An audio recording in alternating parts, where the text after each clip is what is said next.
Welcome back. In this session, we will start with JavaScript in URL. You can include JavaScript in the URL by writing the JavaScript code following the pseudo protocol specifier JavaScript colon. So that means you can open a browser and then type in the JavaScript code here. Precede the code with the pseudo protocol specifier JavaScript colon space. Then if you press enter, you can directly run the JavaScript code in the URL. But this is not supported by Google Chrome, so currently we cannot try this one. So this is how JavaScript in URL can be done, by preceding the JavaScript code with a JavaScript colon.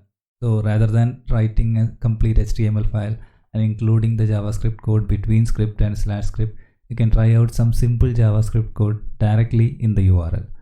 So this is how we will do it. Next, we will see what is meant by a status line. Web browsers typically displays a status line at the bottom of every window. So if you visit a website, you can see that every browser will have a small area just at the bottom of the screen, web browser. And when you notice this part here, whenever I move the mouse over any of the links, you can get some information there. So this is called a status bar. So you can change the content of the status bar using the status line object. So when the user moves a mouse over a hyperlinked text like this one, the browser usually displays a URL to which the link points in the status line. This line can be controlled by two properties of the window objects, status and default status. Again, this is not supported by the browsers by default, so I'll not be showing this in the browser.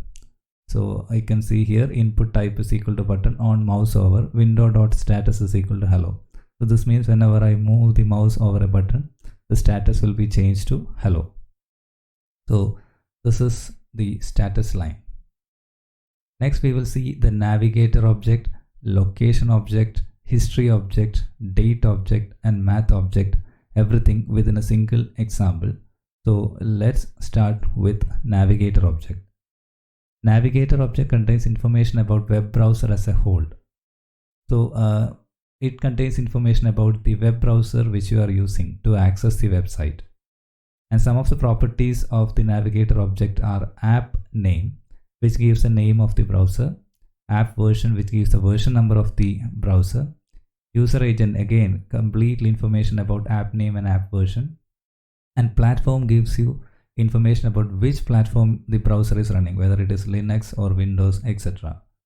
So I have already written a sample code for this one, so let's straight away open that code here. So we will continue where we left in the last session. So this was the last line in the previous session, so we will continue from there. So this is the first line. We have included a new button, and the button is named navigator object, and on click of that I am running a function test navigator. Let's see the code here. On the test navigator function, we are setting a document element with ID test. So test is a paragraph here. So I'm changing the inner HTML of the test to this one. So see these three properties. Navigator is the object here. I'm saying navigator.userAgent, and after that I'll say navigator.platform.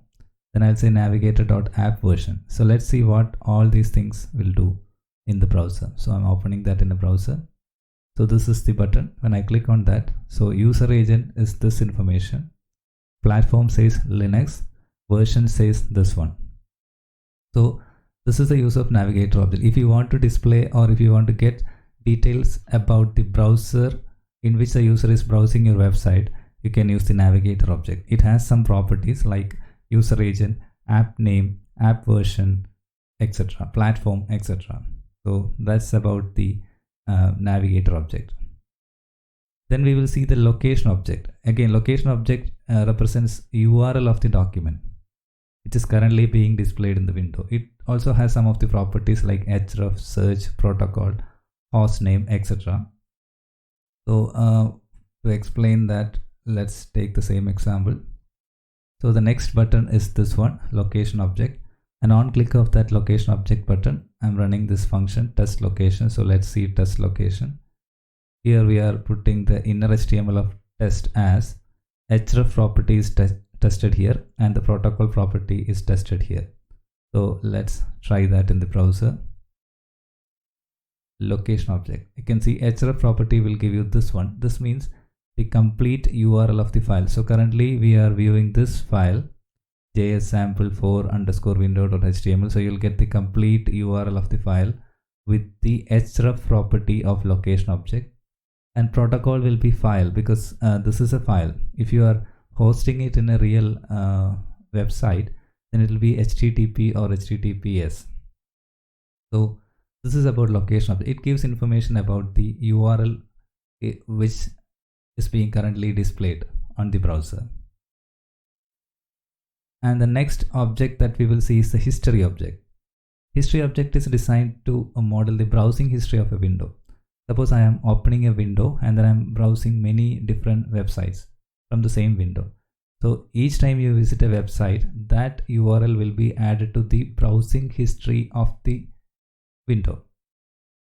So this details will be kept inside this history object, and if you want to go back and forth between the website that you have visited in the window, then you can use the back and forward method, or you can directly use the go method, which takes up an integer value and say that I want to go to the 5th site that I have visited using this window.